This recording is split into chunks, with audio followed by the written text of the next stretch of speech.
nigga here now. Biggie, tell me, who do you fear? Ain't a living so grievous, I pump no fear here. My last phone flashed and I mashed his ass. I got my nigga B.I. to the G beside me. Money, holes, and clothes. Blood smoke coming out the nose. Pac came to the tunnel one night and they was talking for a second. I'll never forget that because everybody was just sitting there looking at them. Was this before it went a little haywire or after? Yeah, oh yeah, this is way before. Because Pac used to he pulled up on Fulton Street one time, a big old garbage bag. Nas just happened to come through too. So it was like everybody was just talking, like, oh shoot, Nas, Tupac and Biggie is out there. And C's going and running back and forth to the store getting mad blunts because they couldn't keep up with the garbage bag of weed. So Big Pac came through and they was out there in front of the it was like a little chicken spot. Like all the shit that happened with Tupac, right? Like I was, an underground New York DJ, so I was on my East Coast shit, right? I was on my East Coast shit, and then one day we go on the road and Lil C's and Junior Mafia's playing MAKAVELI album. And I was like, what? Why are you playing this? I'm like, C's, listen. He's going to dish you right here. Listen. See that? He just said your name. He said, I'll cut your little ass up. Why are you listening to it? They're like, yo, you fuck with Duke's music. And I was like, oh! We always did. Always. I mean, I remember this clearly. And, I mean, I never actually went over to down the street. But, I saw it. But I remember on Fulton Street, Biggie and Pop and Nas were on Fulton Street smoking weed. It's like Pop said, I'm coming through and I got something for you. And he had this big black trash bag of smoke, One crack nose, baby. He needed that good. And all three of them. And then Nas came through. It was crazy on that block. But, it was like, we really liked his music. So Big, a lot. Big, yeah. So they playing Tupac while all this is going on. I'm talking about in the heat. Well, it's funny because on Big Pac, was a very complex character, and he'd go both ways and get really irate. Gemini, yo. Pause. Whereas he said he go both ways. Whoa. Good pause. Thank you, Kim. I rarely miss a pause. That's a good pause. Thank you. Pause. I appreciate that.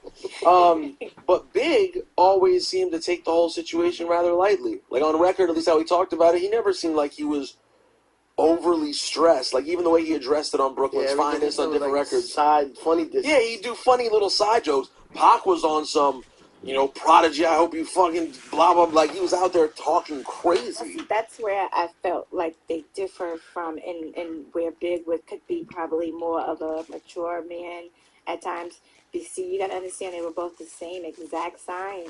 So he knew Pac. He knew how to deal with Big was a Gemini, too? Big was a Gemini. Oh. And so that's why he was able to taunt with him. Like, he was able to taunt with him because he knew him so well. And so he knew this would piss him off. That's making him more mad. And Biggie has that gift. He has that gift to. He was funny. He was a jokester. He was always cool. He was very clever, very smart. His mom was a school teacher, so he was gifted. He was very talented. He was almost genius level. I think so. I think it's fairly safe thing. But I mean, even outside of the music. Yo, YouTube, what up? It's your homie Gabum in the building, and this is MAKAVELI Media. You know what, man? When we look back at hip-hop history, and we look at Tupac and Biggie, so easily do we forget. I know I forget.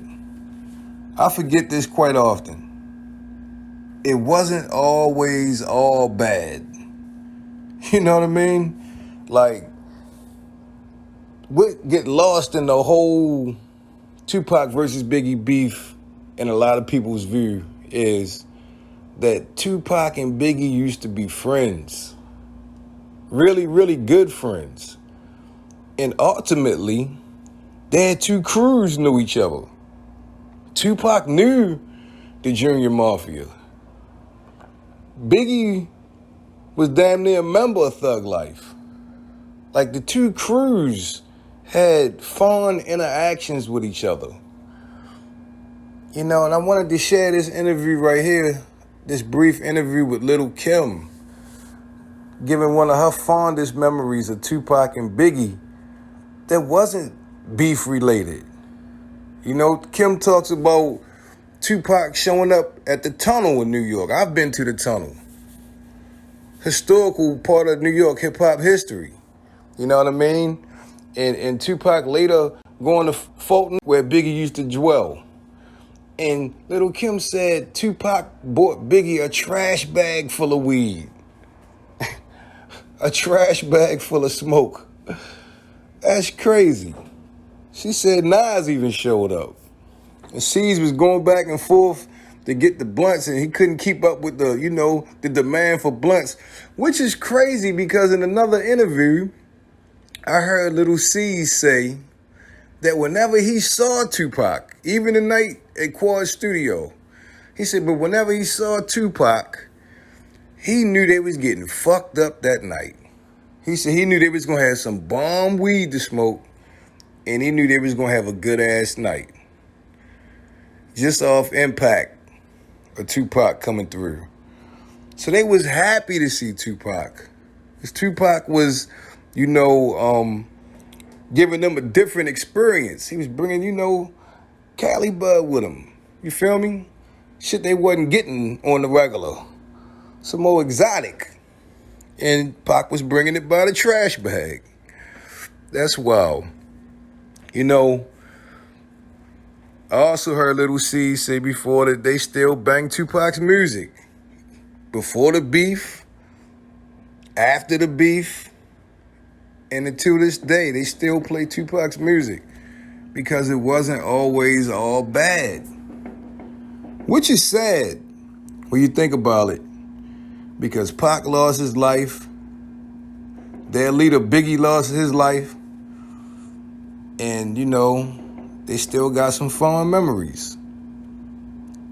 Fond memories, you know, of Tupac and Biggie just kicking it.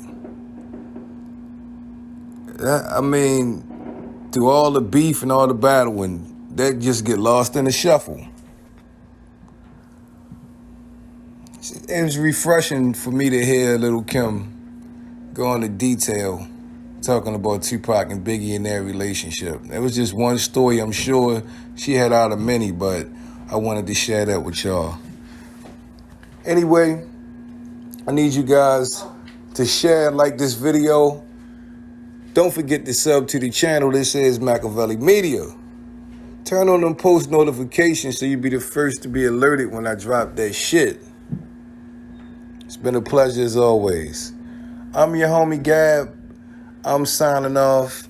I'm about to hit y'all with the peace.